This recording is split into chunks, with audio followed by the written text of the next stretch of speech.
歡迎光臨九龍站，以下係使用引導徑前往客務中心、機場快線月台、東涌線月台及無障礙洗手間嘅路線指引。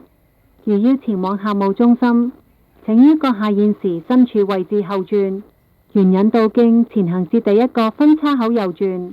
然後前行至第二個分叉口左轉，再前行便可到達客務中心。如選擇使用樓梯前往機場快線月台，請於閣下現時身處位置後轉，沿引導徑前行至第一個分叉口右轉，然後前行至第二個分叉口右轉，再前行至盡頭，便可到達通往機場快線月台之樓梯。如選擇使用升降機前往機場快線月台，請於閣下現時身處位置後轉，沿引導徑前行至第一個分叉口右轉，然後前行至第三個分叉口右轉，再前行至第五個分叉口右轉，然後前行至盡頭，便可到達通往機場快線月台之升降機。如選擇使用樓梯前往東涌線月台，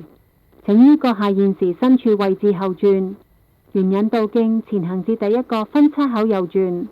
然後前行至第三個分叉口左轉，再前行至第六個分叉口右轉，然後前行至第七個分叉口右轉，再前行便可到達入閘機。入閘後，沿引導徑一直前行至盡頭，便可到達通往東涌線月台之樓梯。到達月台後，右邊為往東涌或迪士尼方向之月台，左邊為往香港方向之月台。如選擇使用升降機前往東涌線月台，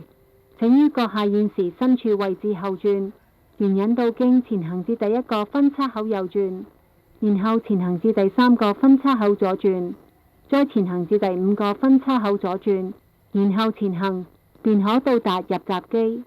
入閘後，沿引導徑前行至第一個位置快右轉，然後前行至盡頭，便可到達通往東涌線月台之升降機。到達月台後，沿引導徑前行至第一個分叉口，左邊為往香港方向之月台，右邊為往東涌或迪士尼方向之月台。如要前往無障礙洗手間，請於閣下現時身處位置後轉，沿引導徑前行至第一個分叉口右轉，然後前行至第三個分叉口右轉，再一直前行至盡頭，便可到達無障礙洗手間。